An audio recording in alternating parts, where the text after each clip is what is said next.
All right, everybody. If the Cowboys use Dak Prescott's injury as a negotiating chip, it is possibly one of the worst things I've ever seen in the business of sports. Okay,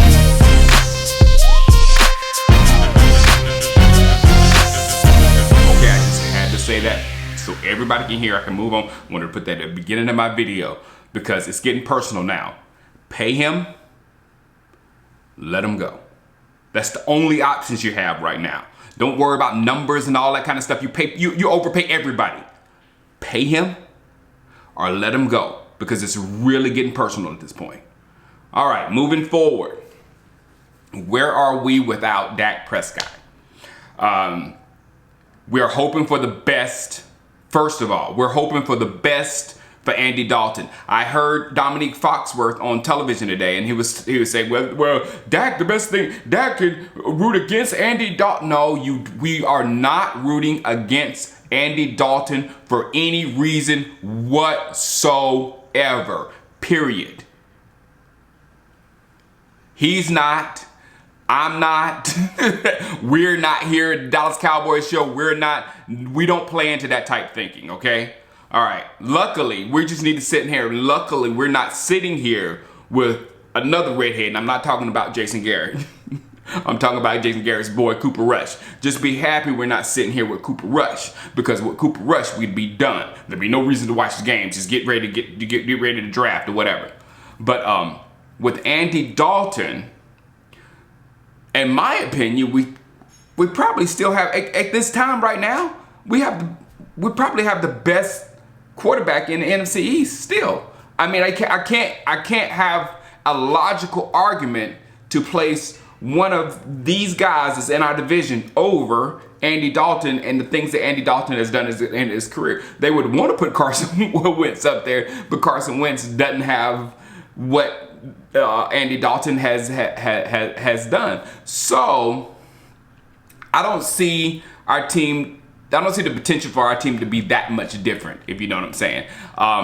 Here's why: the Giants and the football team, formerly known as the Redskins, they're not good right now. And the Giants, I don't see them flipping around. The Redskins, we do have a slight unknown at quarterback with Kyle Allen and my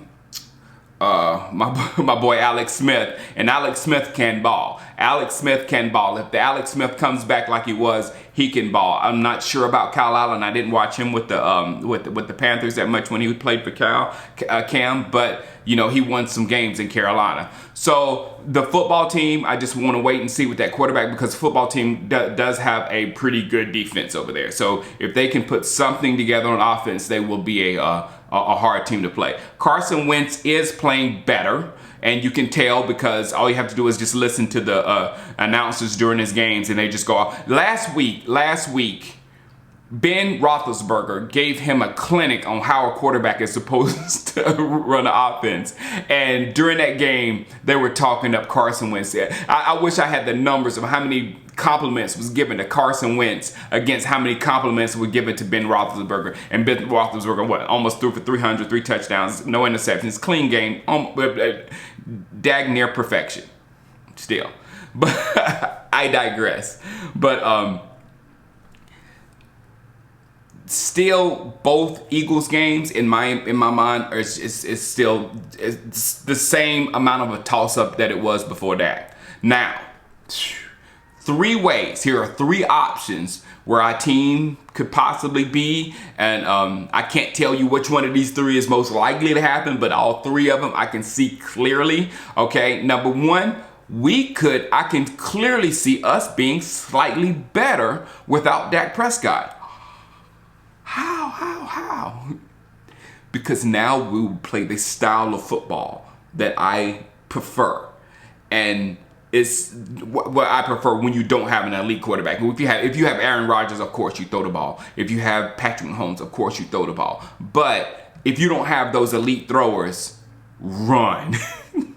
And then you double that with the fact that our best player on our football team, I don't know what CD Lamb maybe, but our best player on our football team right now, as of now, is Ezekiel Elliott. And Ezekiel Elliott has not been being used correctly in football games. Now, we have to. He's our only shot. We have to. And it's the same thing I said, this is the same thing what happened with Romo and Dak. You know, when Dak came in a rookie and couldn't put up the numbers that Romo put up, it made our offense, you know, go back to a running and bound and pound, and we ended up in the NFC divisional game or whatever. So, and it wasn't that this quarterback was better than Romo. That wasn't the key. And people were trying to correlate that, and it wasn't that. It was that we were playing a different type of offense during that time with Dak Prescott. So it's going to happen the same time. Dak Prescott has essentially turned into Tony Romo with the numbers that he's putting up, and Andy Dalton is going to have to come in, hand the ball off, drive the bus, and lead us to wins. I see that clearly. I see that clearly.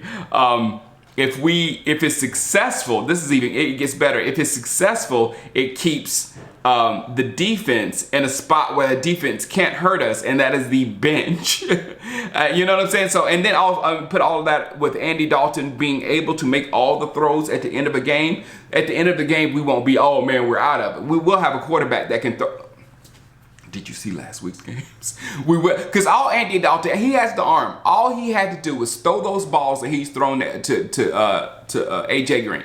Just throw it up towards the side. It's either a catch or out of bounds, and he did that beautifully. Absolutely beautifully. So we do have a quarterback that can make that drive at the end of the game as well. So that formula with Andy Dalton, a competent bus driving quarterback, I love bus driving quarterback, and Ezekiel Elliott can get it done. All right. Another thing that could happen is we could end up pretty much the exact same. If the coaches, I can see this clear as day as well. We end up pretty much the same. If the offensive coaches still run Zeke like 13, 14, 15 times per game, and the offensive line fails to open up holes for Zeke and get the run game going, which is also a high probability, and then the red rifle is just throwing, you know, chasing down leads, making comebacks and all that kind of stuff. What do we call it? Empty stats, all that kind of stuff, which if Andy Dalton puts up the best numbers he has in his career with us, which I think he probably will. Which I think it's going to be better. Maybe one season, he had a great season back with Cincinnati, but I think his numbers here is going to be the best he's ever done. If he throws for the most yards he's ever done in a season, it still won't come close to what Dak is already doing. So it just falls into the formula of putting too much pressure on a quarterback to win a football game. It is the Cowboy way for the last I don't know how many years since we put Romo behind there and fell in love with Romo. We put too much pressure on the quarterback. And lastly, another thing I can see just as clear as those other two above me. The last one is we could suck really bad because we cannot protect Andy Dalton. Andy Dalton is not a mobile quarterback, which is a must in today's NFL. You can actually have wheels today in NFL and they'll work on your arm.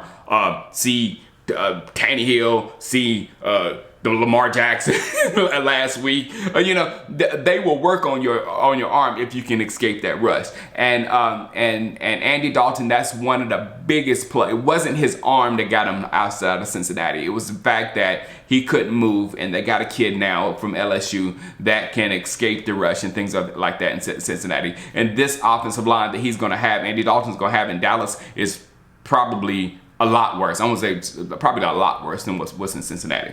So if Andy Dalton goes down, we have to pick up the undrafted rookie and Ben DiNucci, and I really doubt that's going to happen. He'll come in and just light it up. Oh, DiNucci is winning games on his own. He came out of nowhere. That would be a beautiful story, and I would love it, but I don't see that happen. So, in my opinion, no big changes in our fortune for this season. 2020 is still 2020. We were not going much further than the first round of the playoffs anyway. If we got past the first round of playoffs with Dak Prescott, we all would be ecstatic this season with our defense and everything. So I don't see any big changes in our future. I see us winning the division with Dalton. As long as we keep Dalton healthy, I think we still win the division. But it's far from a sure thing. We are in totally wait and see mode completely.